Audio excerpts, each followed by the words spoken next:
الذي خلق سبع سماوات طباقا ما ترى في خلق الرحمن من تفاوت فارجع البصر هل ترى من فطور ثم ارجع البصر كرتين ينقلب إليك البصر خاسئا وهو حسير.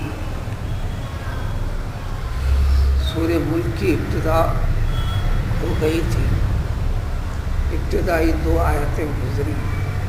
سب سے پہلی آیت میں رب العزت کا ارشاد تھا کہ وہ کائنات کی ہر چیز کا خالق ہے، مالک ہے.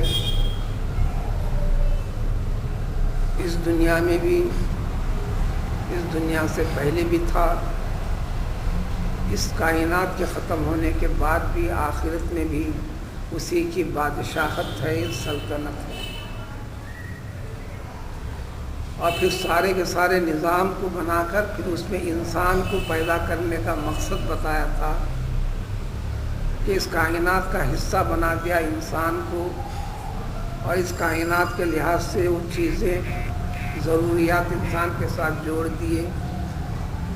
ان چیزوں میں اور ضروریات میں حسن عمل انسان کا دیکھنا ہے. ان چیزوں کے ساتھ انسان کا تعلق کس جیسا رہنا چاہیے اس کی تفصیل بھی پیش کر دیا. اس کو اختیار کرتا ہے یا نہیں، بس صرف ایک ہی امتحان کے لیے دنیا کی زندگی ہے. پھر آخرت میں اس کا حساب و کتاب ہوگا. اللہ تعالیٰ ساری کائنات کا بادشاہ ہے، سلطنت اسی کی ہے. تو اسی کے متعلق دلائل پورے سورے میں اسی سے متعلق ہیں. یعنی اللہ تعالیٰ کی توحید کا سبق 20 طریقے سے انسان کے سامنے سمجھا دیا، بتا دیا گیا. شاید اسی لیے اس سورے کی قرأت کو باعث نجات، دوزخ سے نجات، دوزخ سے بچانے والا سورے کا نام دیا گیا. اور جس کی تلاوت روز مرہ بعد عشاء کم از کم 1 مرتبہ کرنے کی تاکید کی گئی. اس کی خصوصیات ہے چونکہ توحید کے سبق کے ساتھ جڑا ہوا ہے، اللہ کی شناخت اور پہچان کے ساتھ. چنانچہ آج کی آیتوں میں اسی سے متعلق کہ اللہ تعالیٰ بادشاہ ہے، سلطنت اسی کی ہے، اس کی قدرت کی چیزوں پر غور کرواتا ہے. انسان کا روز مرہ کا مشاہدہ ہوتا ہے لیکن غور کرنا بھول جاتا ہے. ہر وہ چیز جو کثرت سے بار بار مشاہدے میں آتی ہے انسان ایسی چیزوں پر غور و فکر والا سبق بھول جاتا ہے. اللہ تعالیٰ کا کلام پاک اس کو یاد دلاتا ہے. چنانچہ اس آیت میں ہے وہی اللہ تعالیٰ ہے جو ساری کائنات کی بادشاہت جس کی ہے، اسی نے 7 آسمان کو طبق در طبق، توہ بتوہ، ایک کے اوپر ایک، اس طرح اللہ تعالیٰ نے آسمان بنایا. حدیث میں وضاحت ہے کہ ایک آسمان سے دوسرے آسمان کے درمیان میں کوئی 500 برس کی مسافت طے کرنے کے برابر کا فاصلہ ہے. اب ہمیں نظروں کو جو نظر آتا ہے یہ فضا ہے، فضا کا رنگ ہے جو نیلگوں نظر آتا ہے، وہ آسمان نہیں ہے. آسمان تو کوئی اور چیز ہے جو بہت اوپر اور پرے ہے، جس تک انسان کی نظریں پہنچی نہیں ہیں. انسان کی کھوج جاری ہے لیکن حقیقی آسمان جس کا ذکر کرتا ہے قرآن وہاں تک نہیں پہنچ سکی. کہ دیکھو آسمانوں کو بنایا اللہ تبارک تعالیٰ نے. اب انسان سے خطاب ہے، تم غور کرو ان آسمانوں پر. اب تک تو یوں ہی کرتے ہو، اب غور سے دیکھو. ابراہیم علیہ السلام چھوٹے سے بڑے ہوئے، 40 سال تک بھی پہنچے. زندگی کے ہر لمحے میں آسمان کو بھی دیکھے، چاند کو بھی دیکھے، سورج کو بھی دیکھے. چاند نکلتا ہوا ڈوبتا ہوا، تارے نکلتے ہوئے ڈوبتے ہوئے، سورج نکلتا ہوا ڈوبتا ہوا. لیکن ایک زمانے کے بعد پھر غور کرنے کی نیت سے دیکھے تو دیکھ کر کہے کہ یہ تارے کیا خدا ہو سکتے ہیں؟ جب ڈوب گئے تو بتائے کہ یہ ہو نہیں سکتا. اللہ کی ذات ایسی ہے کبھی غائب نہیں ہوتی، ہمیشہ حاضر ہے۔ چاند کو دیکھے تو کہے کہ یہ اللہ ہو سکتا ہے، اس کی روشنی زیادہ ہے، پھر وہ بھی ڈوب گیا، گھٹنے لگا، چھوٹے سے بڑا ہونے لگا، تو اللہ تعالیٰ کی ذات ایسی ہو نہیں سکتی۔ سورج کے اوپر غور و فکر کریے توحید کے سبق سے، تو مطلب ہے کہ زندگی میں بار بار دیکھنا الگ بات ہے، غور و فکر کی نیت سے دیکھنا الگ چیز ہے۔ اسی لیے ہر انسان کو حکم ہوتا ہے کہ دیکھو غور و فکر۔ یہی حکم قرآن میں دوسری جگہ کائنات کے ہر چیز کے اوپر تمہاری نظر جب پڑتی ہے تو اس پر غور و فکر کرو، خدا کی قدرت کے اوپر، خدا کی بناوٹ کے اوپر، خدا کی عطا کردہ خوبیوں کے اوپر۔ بھلے ایک انسان کے اوپر نظر پڑتی کیوں نہ ہو، بھلے ایک درخت کے اوپر پڑتی کیوں نہ ہو، بھلے موسم کی تبدیلی کے اوپر پڑتی کیوں نہ ہو، تو ہرگز تم رحمان کی خلقت میں، یعنی اللہ تعالیٰ کی بنائی ہوئی چیز جو آسمان کی ہے، کسی قسم کا کوئی فرق نہیں پاؤ گے۔ فرج البصر، ایک بار دیکھا نا غور سے، پھر پلٹاؤ نظر کو، پھر اپنے نظریں آسمان کی طرف جما دو، پھر بولو کیا اس کسی آسمان، پورے آسمان میں کہیں پھٹن نظر آ رہی کیا، پھٹا ہوا دکھ رہا کیا؟ ثم ارجع البصر، پھر دوبارہ نظر کو پلٹاؤ، کرتین، بار بار لگاؤ، نتیجہ ایک ہی ہوگا، تمہاری نظر ناکام و نامراد ہو کر، یعنی اس میں کسی عیب کو پکڑنے میں، اس میں پھٹن کو پانے میں نہیں کامیاب ہوگی، نامراد ہو کر پلٹ کر آ جائے گی۔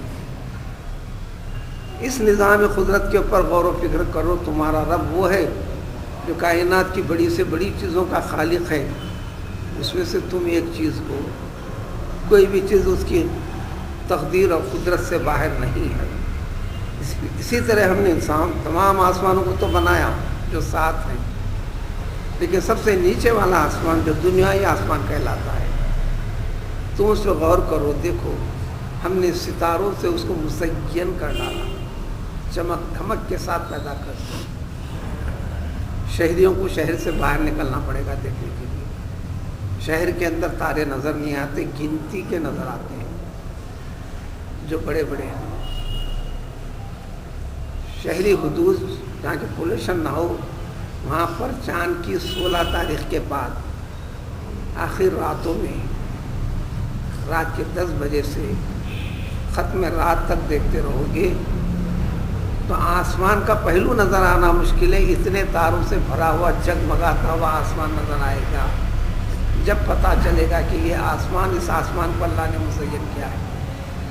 شہر میں تو وہ زینت نظر ہی نہیں آتی، اس لیے کبھی شہر سے باہر نکلنا ہوا، کسی بھی عنوان سے کسی ضلع کی طرف، جنگلاتی علاقوں کی طرف جہاں پولوشن نہیں ہوتا، اس وقت آپ اس غور و فکر کی نیت سے نظر دوڑاؤ گے تو کچھ دیر کے لیے یا بہت دیر کے لیے اپنے آپ کو روک کر اسی کے اوپر نظر جم جائے گی۔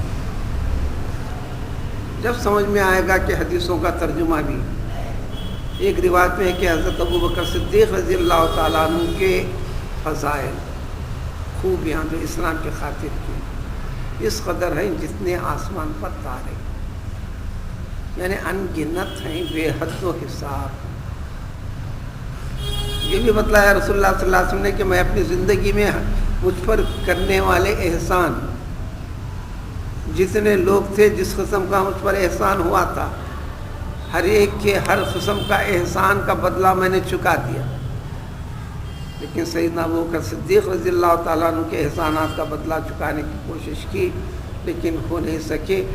بس اللہ سے دعا کرتا ہوں کہ ان کے کیے گئے احسانات جو مجھ پر اور دین اسلام پر ہیں، اللہ تعالیٰ ان احسانات کی جزا ان کو دے۔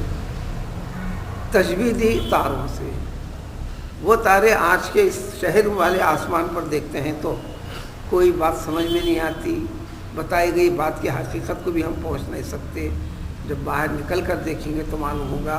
اس آسمان کی بات کرتے ہیں اللہ تعالیٰ کہ اس دنیا میں آسمان کے پر تاروں سے ہم نے اس کو مزین کر ڈالا، اور ان تاروں سے ایک کام جو تم کو دکھائی دیتا ہے کبھی کبھار دنیا کے بعض علاقوں میں بار بار،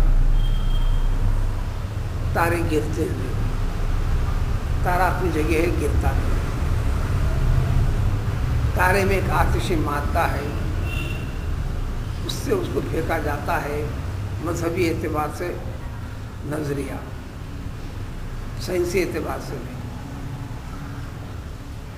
اس کا مقصد بتائیں کہ شیاطین ان کی آوک جاوک فضاؤں میں ہوتی ہے، آسمانوں تک ہوتی ہے۔ پیغمبر صلی اللہ علیہ وسلم سے پہلے آسمان تک جاتے بھی تھے، پہلے آسمان تک بھی رسائی ہوتی تھی۔ ان کو ایسا لطیف بنایا اللہ تعالیٰ نے، ان میں وہ طاقت ہے۔ لیکن جب آخر زمان پیغمبر صلی اللہ علیہ وسلم کو پیدا کرنے کا ارادہ اللہ کا ہو گیا، کلام پاک کو نازل کرنے کا، کلام پاک کو نازل کیا کہ دنیا یا آسمان پر اتارا پورا، اور یہ شیاطین وہاں تک جا کر فرشتوں کی بات چیت کو سن کر یہ کاہنوں جادوگروں کے پاس چند باتیں ملاوٹ کر کر اس پہ پیش کرتے ہیں، وہ پیش قیاسی کرنے لگتے ہیں۔ تو اللہ تعالیٰ نے یہ سلسلہ ان کے لیے بند کر دیا تاکہ قرآن کی حفاظت ہو۔